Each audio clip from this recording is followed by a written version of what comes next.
Baghdad میں خلیفہ ہارون رشید کی حکومت کے دوران عدل و انصاف کا بول بالا تھا۔ اگر کسی کو کوئی پریشانی ہوتی یا وہ کسی کے ظلم کا شکار ہوتا تو خلیفہ کا دروازہ انصاف کے لیے ہمیشہ کھلا رہتا۔ آج رمضان کے 30 روزے پورے ہو چکے تھے۔ خلیفہ ہارون رشید محل کی چھت پر اپنے درباری وزراء کے ہمراہ عید کا چاند دیکھنے کی کوشش کر رہا تھا۔ مطلع صاف تھا، اس لیے چاند بڑی آسانی سے نظر آ گیا۔ پورا بغداد شہر عید کی تیاریوں میں لگ گیا۔ بازاروں میں دکانیں سجنے لگی، خرید و فروخت کی دھوم مچ گئی۔ کیا امیر کیا غریب، سب کے چہرے جگمگا رہے تھے۔ خلیفہ کی طرف سے غرباء اور یتیموں کو مفت میں اناج اور کپڑے تقسیم کیے جانے لگے تاکہ کوئی بھی مستحق عید کی خوشی سے محروم نہ رہ جائے۔ مگر کیا کوئی سوچ سکتا ہے کہ ایسی خوشی کے موقع پر بغداد شہر میں ایک ایسا شخص بھی ہے جو اپنی بدنصیبی کا رونا رو رہا ہے؟ دیکھا جائے تو یہ بات بھی سچ تھی۔ شہر کے ایک مشہور چوراہے کے قریب ایک پرانا کھنڈر تھا جو کسی زمانے میں کسی بادشاہ کا محل رہا ہوگا، جس کی خستہ حال دیواریں شاندار ماضی کی داستان سنا رہی تھیں۔ کھنڈر کے نزدیک ایک سوکھا ہوا بند فوارہ بھی تھا جو شاید کبھی پانی کی ٹھنڈی پھواریں فضا میں بکھیرتا تھا۔ فوارے کے گرد ایک چبوترا بنا ہوا تھا اور اس کے پاس یہ ایک گول لال پتھر بھی گڑا ہوا تھا۔ اسی لال پتھر پر وہ شخص کھڑا ہو کر چلا رہا تھا اور اپنی زبوں حالی بیان کر رہا تھا۔ حلیہ عجیب و غریب، صورت شکل سے کئی دن کا بھوکا، چہرے پر گال کی ہڈیاں صاف نظر آتی تھیں، بدن پر لباس کے نام پر میلے کچیلے چیتھڑے لٹک رہے تھے۔ اس کا نام عبداللہ تھا۔ وہ روزانہ سوکھے بند فوارے کے پاس آتا اور گول لال پتھر پر کھڑا ہو جاتا، پھر شہر بغداد والوں کو اپنی بدنصیبی کی داستان سناتا۔ وہ کہتا، سن لو اے بغداد کے خوش نصیب باشندوں، میں اس روئے زمین پر سب سے بدنصیب انسان ہوں۔ میری زندگی اس سوکھے بند فوارے جیسی ہے جو صرف نظر آتا ہے مگر کسی کام کا نہیں۔ میرے لیے کوئی کام نہیں ہے، نہ میرے پاس ایک دینار ہے۔ اس کے منہ سے آہ نکلی، پھر اس نے ہلال عید کی طرف اشارہ کر کے کہا، نہ اس خوشی کے موقع پر دانہ پانی کا انتظام، شاید میری زندگی اس ویران کھنڈر کے زیر سایہ تمام ہو جائے گی۔ کھنڈر جہاں میں رہتا ہوں، جس کی دیواریں خستہ اور شکستہ، ہر وقت جس کے گرنے کا دھڑکا لگا رہتا ہے۔ اے میرے خدا، اے سارے جہان کے مالک، دیکھ تیرا یہ بندہ کتنا بدنصیب ہے۔ اس نے اپنے سر پر ہاتھ مارا۔ چوراہے سے گزرنے والے راہگیروں کے لیے یہ روزانہ کا معمول بن گیا تھا۔ سبھی اس کی طرف توجہ دیے بغیر وہاں سے گزر جاتے۔ ایک دن کسی درویش کا وہاں سے گزر ہوا جو گا رہا تھا، کیا بھروسہ زندگی کا، آدمی بلبلا ہے پانی کا۔ عبداللہ کے کانوں میں اس کی آواز پڑی۔ وہ فوراً درویش سے مخاطب ہوا، اے نیک انسان، مگر یہاں تو اپنی زندگی اس سوکھے بند فوارے جیسی ہے جس میں پانی ہی نہیں، اور پانی نہیں تو بلبلا کہاں سے آئے گا؟ درویش نے جواب دیا، مایوس مت ہو بندے، میں دیکھ رہا ہوں تیرے دن بہت جلد پلٹ جائیں گے۔ اتنا کہہ کر وہ آگے بڑھ گیا۔ ایک دن وہ معمول کے مطابق چوراہے پر فوارے کے نزدیک گول لال پتھر پر کھڑا تھا اور اپنا دکھڑا رو رو کر سنا رہا تھا کہ ایک زنانہ کرخت آواز نے اسے چونکا دیا، تم کاہل اور کامچور انسان ہو۔ عبداللہ کی بیوی گلنار قہر آلود نظروں سے اسے گھورے جا رہی تھی، پھر بولی، دنیا میں کام کرنے والے کے لیے کام کی کوئی کمی نہیں، دیکھ مجھے اکیلے ان بچوں کا پیٹ پالنا پڑتا ہے۔ گلنار کے پیچھے 4 بچے غلیظ کپڑوں میں ملبوس ایک دوسرے سے جھگڑا کرتے کھڑے تھے۔ کم از کم اپنی اولاد کا تو خیال کرو، تو پھر آگی میری پریشانیوں میں اضافہ کرنے۔ عبداللہ بیزاری سے بولا، جانے میری حالت کب بدلے گی؟ کامچور اور کاہل انسان، اس طرح صرف بولنے سے حالت نہیں بدلتی۔ کوئی ڈھنگ کا کام کرو، خلیفہ کے دربار میں جاؤ، تمہیں کسی کام پر لگا دیا جائے گا، یا پھر دربار میں پہنچ کر کوئی راہ نکالو۔ اس طرح سرے راہ چلانے سے اور یہاں کھڑے ہو کر اپنی بدنصیبی کی کہانی سنانے سے کچھ حاصل نہ ہوگا۔ اس بربادی کے تم خود ذمہ دار ہو۔ ہاتھ پاؤں ہلاؤ، خدا نے 2 ہاتھ دیے ہیں کام کرنے کے لیے، دماغ ہے سوچنے کے لیے، اور کچھ بھی کام کر کے پیسہ حاصل کرو۔ 2 دنوں سے نان کا ایک ٹکڑا بھی منہ میں نہیں پڑا، بچے بھوک سے تڑپ رہے ہیں۔ بے حس انسان، گلنار نے اپنے دل کی بھڑاس نکالی۔ عبداللہ بولا، تو سمجھتی ہے کہ میں کاہل اور کامچور ہوں؟ ارے پگلی، میری یہ ناتواں حالت دیکھ کر کون خدا کا بندہ مجھے کام دے گا؟ دیکھ میری طرف، کیا میں بوجھ اٹھانے کے لائق ہوں؟ میں کمزور اور ناتواں ہو گیا ہوں۔ جب سے میں نے اس حیرت انگیز اور انجانے خواب کو دیکھا ہے، میرا چین و سکون غارت ہو گیا ہے۔ میں بے حال ہو گیا ہوں، نیند میری آنکھوں سے کوسوں دور چلی گئی ہے۔ راتوں کو جب بھی بستر پر سوتا ہوں، مجھے وہی انجانا خواب نظر آتا ہے۔ یہ خواب شاید میری جان لے لے گا۔ میں خود بہت عاجز آ چکا ہوں۔ اب تو میں دن میں بھی کسی دوسری چیز کے بارے میں سوچ نہیں سکتا۔ مجھے اب کسی بھی صورت قاہرہ چلے جانا چاہیے، شاید میری تقدیر وہیں بدلے گی۔ گلنار آگ بگولا ہو کر بولی، بے وقوف آدمی، تم قاہرہ جاؤ گے صرف اس خواب کے لیے جس کا کوئی سر پیر نہیں؟ خواب جھوٹے ہوتے ہیں جن کا سچ سے کوئی تعلق نہیں ہوتا۔ میں خوب سمجھتی ہوں تم اپنی بیوی بچوں سے پیچھا چھڑا کر قاہرہ بھاگ جانا چاہتے ہو، مگر کان کھول کر سن لو، میں تمہیں خبردار کرتی ہوں، ہمیں چھوڑ کر بھاگنے کی کوشش مت کرنا، ورنہ میں خلیفہ ہارون کے سامنے تمہاری شکایت کر دوں گی اور تم جیل کی چار دیواری میں بیٹھ کر پتھر پھوڑو گے۔ اور ہاں، ایک بات اور کہی جاتی ہے، اپنے مزے کا خیز خواب کا قصہ اب مجھے مت سنانا، سمجھے؟ اتنا کہہ کر گلنار کھنڈر کی طرف اپنے ٹھکانے میں چلی گئی اور اس کے پیچھے چاروں بچے بھی چلے گئے۔ گلنار بیچاری مٹی کے برتن بناتی اور انہیں بازار میں فروخت کر کے اپنی اور بچوں کی گزر اوقات کرتی۔ ہائے رے قسمت، میں کیا کروں؟ عبداللہ آسمان کی طرف منہ اٹھا کر بدبدایا، اب تو مجھے دن میں بھی قاہرہ جانے کا خواب نظر آنے لگتا ہے۔ ہر پل ہر لمحہ، دن ہو یا رات، اس کے کانوں میں بس ایک ہی صدا آ رہی تھی، قاہرہ جاؤ، قاہرہ جاؤ، وہیں جا کر تمہارا نصیب جاگے گا، تمہارے دن پھر جائیں گے، دولت تمہارے قدم چومے گی، بیوی پھٹے پرانے کپڑوں کی بجائے ریشمی اطلس اور کم خواب کے کپڑے پہنے گی، بچے شہزادوں کی طرح ریشمی کپڑے پہنیں گے، کھانے کے لیے لذیذ پکوان ہوں گے، رہنے کے لیے کھنڈر کی بجائے بڑا سا مکان ہوگا۔ مگر تھوڑی دیر بعد وہ حقیقت کی دنیا میں واپس آ جاتا اور سوچتا کہ اس کی بیوی گلنار ٹھیک ہی تو کہتی ہے، خواب کی حقیقت کیا ہوتی ہے؟ صرف ایک خواب دیکھنے کے بعد قاہرہ جانے کا مشکل سفر کرنا سراسر نادانی کے سوا کچھ نہیں۔ بھلا خواب سے بھی کسی کی زندگی کے دن بدلتے ہیں؟ وہ خود پر دیوانوں کی طرح ہنسنے لگا، نہیں، میں قاہرہ نہیں جاؤں گا۔ اور پھر وہ سوکھے فوارے کو ٹیک لگا کر بیٹھ گیا۔ جانے کب اس کی آنکھ لگ گئی اور پھر اس کے کانوں میں آواز آنے لگی، قاہرہ جاؤ، قاہرہ جاؤ۔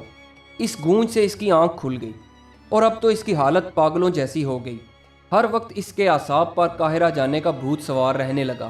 اگر دن میں بھی آنکھ بند کرتا تو اسے قاہرہ کے محلات اور اس کے مینار دکھائی دیتے۔ اس کا چین و سکون چھن گیا تھا۔ عبداللہ اب آنکھ بند کرتے ڈرتا تھا، نیند اس کی آنکھوں سے اڑ گئی تھی، اس کی حالت قابل رحم ہو گئی تھی۔ عبداللہ جس کھنڈر کی دیوار سے لگ کر اپنا ٹھکانہ بنا کر رہتا تھا، پاس ہی ایک پرانا میٹھے پانی کا کنواں تھا۔ سوداگروں اور مسافروں کے قافلے اکثر وہاں آ کر پڑاؤ ڈالتے اور خیمہ زن ہو جاتے۔ کئی کئی دن سوداگر وہاں قیام کرتے، کنویں کے میٹھے پانی سے فیضیاب ہوتے، شہر میں جا کر تجارت کا سامان فروخت کرتے، نئی نئی چیزیں خریدتے۔ عبداللہ قافلے والوں کے اونٹوں کے چارہ پانی کا انتظام کرتا، تاجروں کی شہر بغداد میں رہنمائی بھی کر دیتا، اور جب کارواں روانہ ہونے لگتا تو قافلے کا سردار عبداللہ کو اس کی خدمت کے عوض نئے کپڑے، کھانے پینے کی چیزیں اور کچھ دینار دیتا۔ فی امان اللہ کہہ کر عبداللہ انہیں رخصت کر دیتا۔ اس طرح اس کے کچھ دن آرام سے کٹ جاتے، مگر قافلے روز روز تو نہیں آتے تھے، کبھی کبھی تو ہفتوں انتظار کرنا پڑتا، جس سے اس کی مالی حالت بگڑ جاتی، فاقوں کی نوبت آ جاتی۔ اتفاق سے ایک دن عبداللہ کھنڈر کی دیوار سے ٹیک لگائے بیٹھا تھا کہ تاجروں کا ایک قافلہ آ کر ٹھہرا۔ وہ دوڑا دوڑا گیا، قافلے کے سردار کے اونٹ کی نکیل پکڑ لی اور اونٹ کی گردن پر ہاتھ پھیرنے لگا، پھر اونٹوں پر لدے ہوئے سامان کے تھیلوں کو اتروانے لگا، جس میں خشک میوے کا جو، بادام اور اخروٹ بھرے ہوئے تھے۔ سامان اتروانے کے بعد کنویں سے میٹھا پانی لا کر انہیں پلانے لگا۔ قافلے کا سردار بہت خوش ہوا اور اس سے وعدہ کر لیا کہ جاتے وقت اچھا سا انعام دے گا۔ قافلے کا قیام وہاں کئی دن تک رہا۔ سوداگر اپنا سامان شہر کے بازاروں میں لے کر نکل جاتے اور خرید و فروخت کرتے، ساتھ ہی خلیفہ کی خدمت میں قیمتی تحائف پیش کرتے۔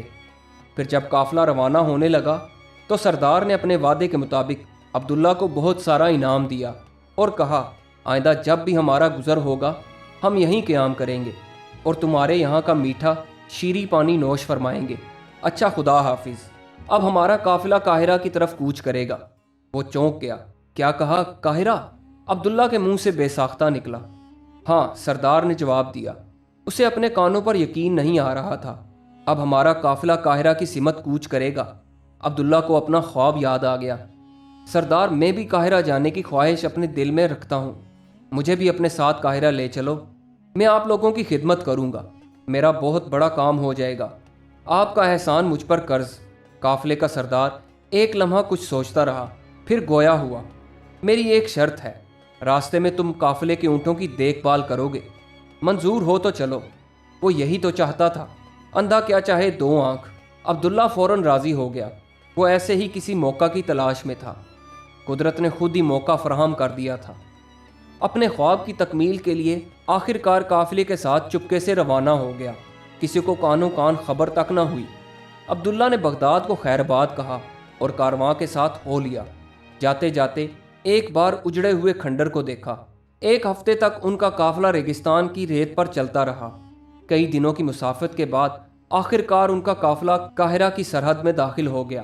قافلہ کے سردار نے نگہبانوں کو اپنا مقصد بیان کیا۔ انہیں شہر میں داخل ہونے کی اجازت مل گئی۔ صبح ہو چکی تھی۔ قاہرہ کے بازاروں میں چہل پہل ہونے لگی۔ قافلے میں شامل تاجر خادموں کی مدد سے اپنا سامان لے کر بازاروں کی سمت نکل پڑے اور ان میں جو مسافر تھے وہ اپنے گھروں کی طرف روانہ ہو گئے۔ قافلے کا سردار بھی عبداللہ کو خدا حافظ کہہ کر ایک جانب چل دیا۔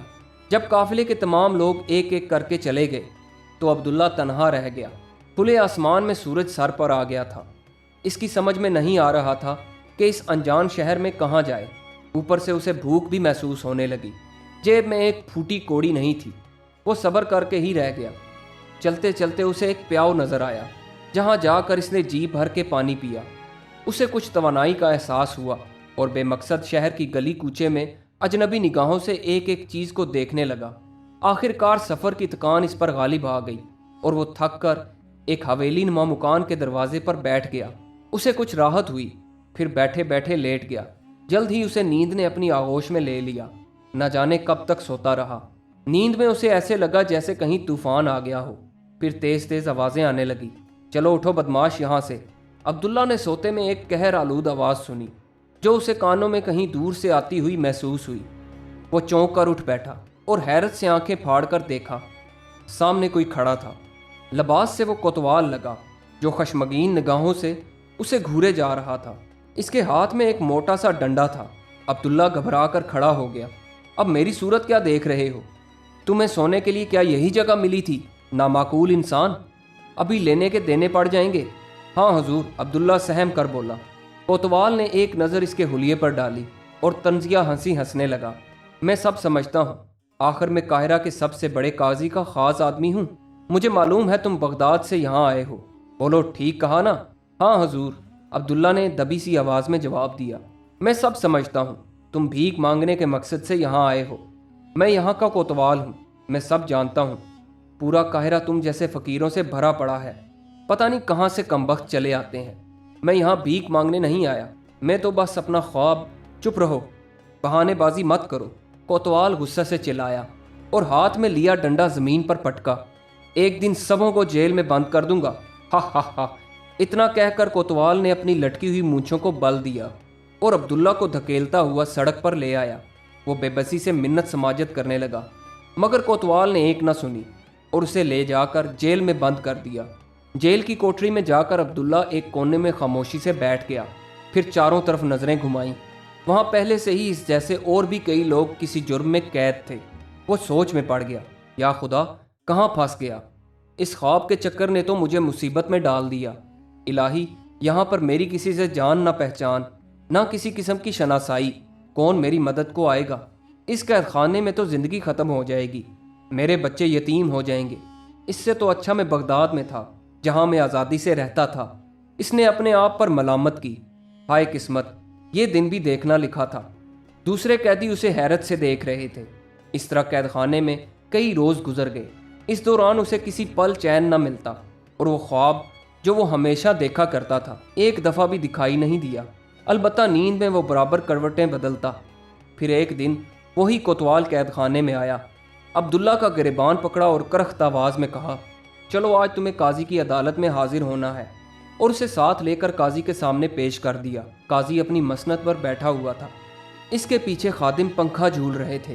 قاضی نے ایک نگاہ عبداللہ پر ڈالی، پھر اپنی خشخشی داڑھی پر ہاتھ پھیرا اور پوچھا، اجنبی، کیا نام ہے تمہارا؟ جی میرا نام عبداللہ ہے۔ تم کہاں سے آئے ہو؟ قاضی نے دوسرا سوال کیا۔ بغداد سے عالی مرتبہ، اس نے ادب سے جواب دیا۔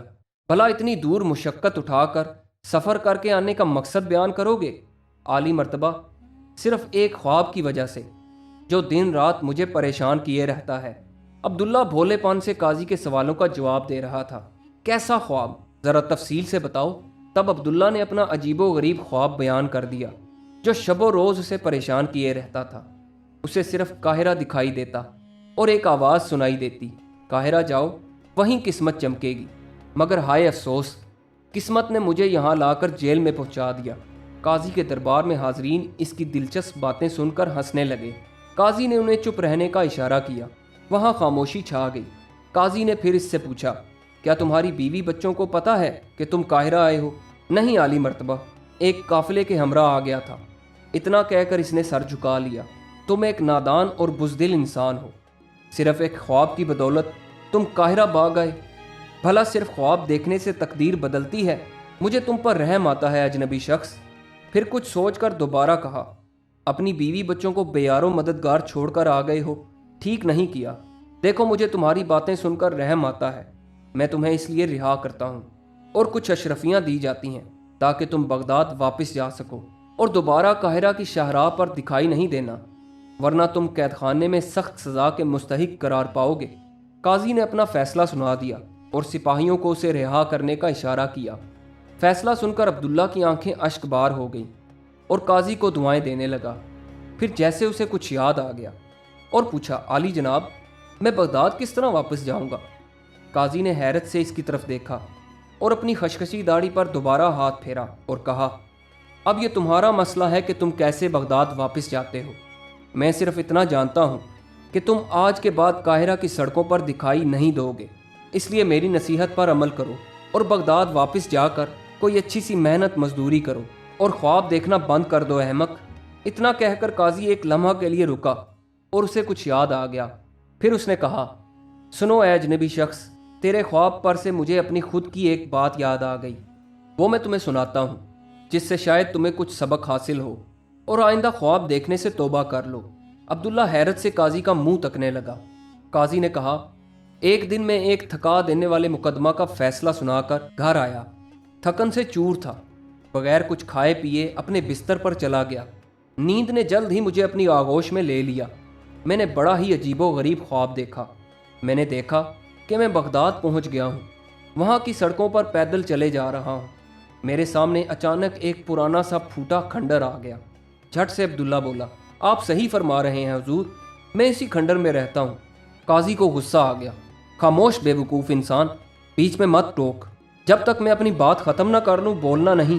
ہاں تو میں نے کھنڈر دیکھا اور اس کے نزدیک ہی ایک خستہ حال حوض تھا جس میں ایک سوکھا بند فوارہ ہے۔ قاضی نے اپنی بات جاری رکھی۔ عبداللہ کو اپنی سانسیں رکتی ہوئی محسوس ہوئیں۔ اس سے رہا نہ گیا، پھر بول اٹھا، آگے کیا دکھائی دیا حضور؟ پھر میرے کانوں میں جیسے کسی نے کہا کہ فوارے کے بازو میں جو لال گول پتھر ہے اس جگہ کی کھدائی کرو۔ کھدائی کے دوران ایک پتھر ملے گا، اس کے نیچے ایک لکڑی کا صندوق ہے جس کے اندر چمڑے کی ایک تھیلی ہے، وہ تھیلی سونے کی اشرفیوں سے بھری ہے، وہاں ایک پرانا خزانہ دفن ہے۔ آپ درست فرما رہے ہیں عالی مرتبہ، تو آپ نے خزانہ حاصل کر لیا؟ عبداللہ کی دلچسپی بڑھی۔ احمق انسان، میں تمہاری طرح پاگل نہیں ہوں جو ایک خواب دیکھ کر اس کے لیے بغداد بھاگا چلا جاؤں اور کاندھے پر کدال رکھ کر بغداد کے گلی کوچوں میں اس اجاڑ فوارے کو تلاش کرتا پھروں۔ قاضی نے اسے پھٹکارا، نادان انسان، خواب خواب ہوتے ہیں جن کا حقیقت سے کوئی تعلق نہیں ہوتا۔ اتنا کہہ کر قاضی خاموش ہو گیا۔ آپ نے ٹھیک ہی کہا حضور، خواب کا حقیقت سے کوئی تعلق نہیں ہوتا۔ آپ کا محل تو قاہرہ میں ہے، بھلا آپ کیوں بغداد مفت میں ہی جانے لگے؟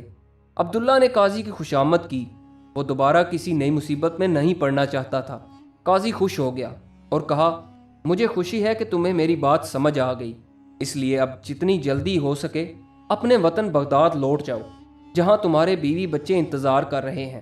ہاں حضور، میں آج اور ابھی بغداد روانہ ہو جاؤں گا۔ قاضی نے اسے خدا حافظ کہا اور اپنی خشخشی داڑھی پر ہاتھ پھیرنے لگا۔ قاضی کے دربار سے نکل کر عبداللہ قاہرہ کی سڑکوں پر کچھ یوں ہی گھومتا پھرتا رہا۔ ایک گلی میں داخل ہوتا اور دوسری گلی سے نکل جاتا۔ قاضی نے اسے منزل کا پتہ بتا دیا تھا۔ وہ آہستہ روی سے آگے بڑھنے لگا۔ چلتے چلتے اسے ایک تندور نظر آیا، وہاں نان بائی سے چند روٹیاں خریدی اور اپنے جھولے میں ڈال لی۔ ہائے قسمت، خواب میں دن رات قاہرہ دیکھا کرتا تھا اور یہاں آ کر قید خانہ کی چار دیواری ملی، مگر شکر ہے خدا کا، اس نے مجھے راستہ دکھا دیا۔ انہی خیالوں میں کھویا ہوا عبداللہ واپس بغداد جانے والی شاہراہ پر پیدل ہی چل پڑا، مگر اب اسے اپنے وجود میں ایک توانائی محسوس ہو رہی تھی، ایک انجانی سی قوت کا احساس ہو رہا تھا۔ اب اس کی صرف ایک ہی کوشش تھی، وہ جلد از جلد بغداد پہنچ جائے۔ اس کے قدم سنگلاخ زمین پر صحرا کی جلتی ریت پر بڑھتے چلے جا رہے تھے۔ بھوک لگنے پر جھولے سے روٹی نکال کر کھا لیتا اور مشکیزے سے پانی پی لیتا، اور بس اسی طرح پیدل چلتا رہا۔ کئی دن کی مسافت کے بعد چلتے چلتے دور سے اسے کھجور کے کچھ درخت نظر آئے۔ اس کے قدم تیز ہو گئے۔ دراصل وہ ایک نخلستان تھا جہاں میٹھے پانی کا ایک تالاب تھا۔ عبداللہ بے صبری سے تالاب پر پہنچا اور دونوں ہاتھوں سے ایک اوک بنا کر خوب سیر ہو کر پانی پیا، پھر کھجور کے درخت کی ٹھنڈی چھاؤں میں لیٹ کر آرام کرنے لگا۔ سورج غروب ہو چکا تھا، مگر نخلستان میں اسے کچھ چہل پہل لگی۔ وہاں ایک قافلہ آ کر ٹھہرا ہوا تھا۔ ادھر ادھر اونٹ سوکھی خاردار جھاڑیوں پر منہ مار رہے تھے، شاید کوئی تجارتی قافلہ تھا۔ عبداللہ قافلے کے سردار سے ملا اور اسے معلوم ہوا کہ قافلہ سویرے بغداد کی طرف کوچ کرے گا۔ یہ سن کر عبداللہ خوش ہو گیا اور سردار سے التجا کرنے لگا کہ وہ بھی ان کے ساتھ بغداد چلے گا، مگر اس کے پاس کوئی سواری نہیں ہے۔ سردار ایک رحم دل انسان تھا۔ اس نے عبداللہ کو ساتھ لے چلنے کا وعدہ کر لیا، بدلے میں وہ ان کے تجارتی سامان اور اونٹوں کی دیکھ بھال کرے گا، جس کے لیے عبداللہ راضی ہو گیا۔ اندھیرا پھیل چکا تھا۔ قافلے والوں نے الاؤ روشن کیا اور اس کے گرد حالہ بنا کر بیٹھ گئے۔ اگلے دن سورج نکلنے سے پہلے قافلہ روانہ ہو گیا۔ کئی روز کی مسافت کے بعد ان کا سفر ختم ہونے کو آیا۔ انہیں شہر کی فصیل نظر آئی۔ اس کے بعد بلند دروازہ دکھائی دیا۔ قافلے والے وہاں آ کر رک گئے۔ رات ہو چکی تھی اور دروازہ بھی بند ہو چکا تھا۔ آخر میں بغداد پہنچ ہی گیا۔ عبداللہ زور سے چلایا۔ وہ اپنے سفر کی تھکان کو بھول چکا تھا۔ جھٹ کود کر اونٹ سے نیچے اترا اور سردار سے رخصت لی۔ سردار نے اسے کچھ تحفے دیے، جسے لے کر وہ روانہ ہو گیا۔ ابھی ہر طرف تاریکی چھائی ہوئی تھی۔ تھوڑی دیر بعد چاند بادلوں کی اوٹ سے نکل آیا۔ عبداللہ کا بس نہیں چل رہا تھا۔ بھاگتا ہوا جلد از جلد کھنڈر کے پاس پہنچ جانا چاہتا تھا، جہاں پر بند سوکھا فوارہ تھا۔ اس کے قدم تیزی سے اٹھ رہے تھے۔ صبر کا دامن ہاتھ سے چھوٹ گیا تھا۔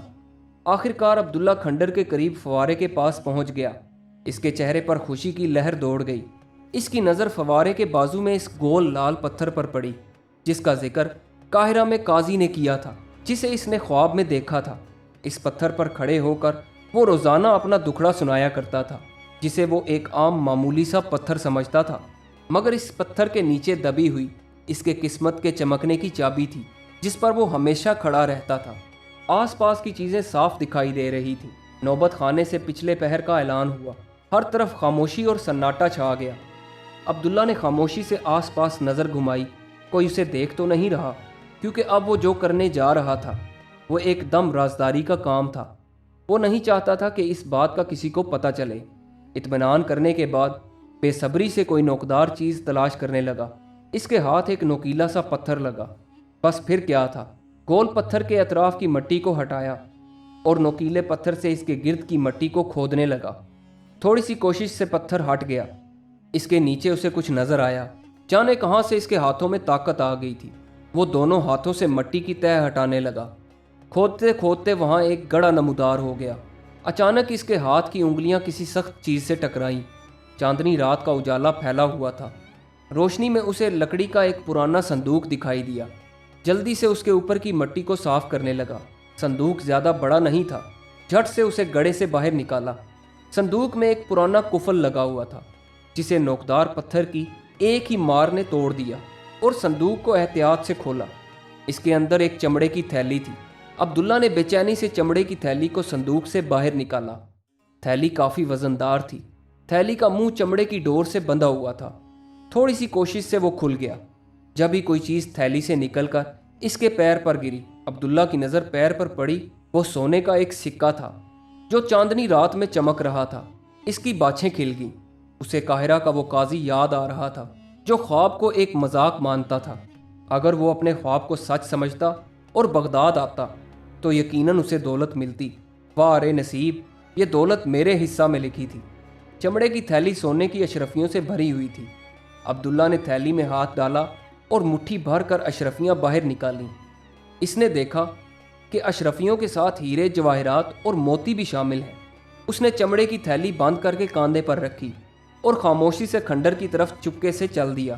کھنڈر سے تھوڑے ہی فاصلے پر ایک درخت کی آڑ سے خلیفہ کے جاسوس عبداللہ کی ساری نقل و حرکت دیکھ رہے تھے۔ جب عبداللہ وہاں سے چلا گیا تو دونوں جاسوس درخت کی آڑ سے نکلے اور فوارے کے پاس کھودی ہوئی زمین کو دیکھا۔ پھر وہ خاموشی سے خلیفہ کے محل کی طرف لوٹ گئے۔ دوسری طرف عبداللہ کھنڈر میں داخل ہو کر اپنی کٹیا کے دروازے پر آیا اور آہستہ سے اپنی بیوی گلنار کو پکارنے لگا۔ گلنار کٹیا سے باہر نکل آئی۔ اس کے چہرے کا رنگ بدل گیا۔ کیوں چلا چلا کر آسمان سر پر اٹھا رہے ہو؟ جہاں غائب تھے وہیں ڈوب مرو۔ عبداللہ نرم لہجے میں بولا، تجھے اب کچھ کرنے کی ضرورت نہیں، ذرا چپ رہ تو صحیح، کچھ بولوں، اپنی زبان کو آرام دے۔ گلنار اسے گھورے جا رہی تھی۔ خدا نے ہماری دعا سن لی ہے، آج سے بلکہ ابھی سے ہمارا شمار امیروں میں ہوگا۔ تیرے کانوں میں سونے کے زیور اور ہاتھوں میں ہیروں کے کڑے ہوں گے، گلے میں نولکھا ہار ہوگا۔ ہمارے بچے پرانے کپڑوں کی بجائے شہزادوں کی طرح ریشمی لباس زیب تن کریں گے۔ گھر میں کام کرنے والے غلام ہوں گے، کھانے پکانے کے لیے خادمائیں ہوں گی۔ تو مجھے کام چور نکھٹو کہتی آئی ہے، مگر اب میں بغداد کا مالدار ترین شخص ہوں۔ اتنا کہہ کر عبداللہ نے اپنا ہاتھ چمڑے کی تھیلی پر پھیرا اور تھیلے میں سے ایک سونے کی اشرفی نکال کر اسے دکھائی۔ اشرفی کی چمک دیکھ کر گلنار کی گھگی بن گئی۔ وہ اپنا غصہ بھول گئی، کبھی عبداللہ کی طرف دیکھتی، کبھی اشرفی سے بھری چمڑے کی تھیلی کو۔ اس کے اوسان خطا ہو گئے اور پھر جلدی سے لپک کر چمڑے کی تھیلی کو عبداللہ سے لے کر اپنے قبضے میں کر لیا۔ دوسرے دن اچانک خلیفہ کے سپاہی کھنڈر میں آئے اور عبداللہ کو گرفتار کر کے خلیفہ کے دربار میں پیش کر دیا۔ خلیفہ نے عبداللہ سے حقیقت جاننا چاہی، تب اس نے شروع سے لے کر آخر تک اپنا خواب اور قاہرہ جانے تک کا حال بیان کر دیا، جسے سن کر خلیفہ ہنسنے لگا اور کہا، نادان انسان، تو ایک خواب دیکھ کر خاموش بیٹھا رہتا تھا اور اپنے نصیب کو روتا تھا، مگر جب تو نے حرکت کی اور اپنی عقل کا استعمال کیا، اپنے دونوں ہاتھوں کا مصرف جانا، اپنے پیروں کو حرکت دی، جس کا صلہ تجھے قدرت نے دے دیا، اب تو سمجھ گیا حرکت میں برکت ہے۔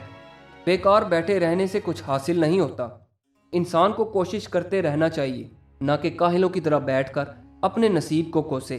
جا اور خدا کی عطا کردہ دولت کا صحیح استعمال کر۔ پھر عبداللہ دربار سے رخصت ہو گیا۔ کچھ دنوں بعد عبداللہ نے بغداد شہر کے اسی چوراہے پر ریشمی کپڑوں کی ایک دکان کھولی، رہنے کے لیے چھوٹی سی ایک حویلی بنوا لی اور کھنڈر کو خیر بات کہا۔ عبداللہ رات کو چین کی نیند سوتا، اب اسے کوئی خواب پریشان نہ کرتا، اس نے اپنا نصیب پا لیا تھا۔ عبداللہ نے ایک اور اہم کام کیا، برسوں سے سوکھے بند فوارے کو پھر سے تعمیر کر کے جاری کروا دیا۔ جہاں پر کھڑے رہنے سے اس کی کایا پلٹ گئی تھی، فوارے کے حوض میں رات دن رنگ برنگی مچھلیاں تیرتی۔ اسے جب بھی فرصت ملتی وہ وہاں آ کر حوض میں تیرتی ہوئی رنگین مچھلیوں کو دانہ ڈالتا اور خدا کا شکر ادا کرتا کہ اس نے اپنے خواب کو حقیقت میں بدل دیا۔ دوستو، یہ کہانی آپ کو کیسی لگی؟ کمنٹس میں اپنی رائے کا اظہار ضرور کیجیے گا اور ہمارے چینل کو سبسکرائب ضرور کیجیے گا۔ ویڈیو دیکھنے کا بہت بہت شکریہ۔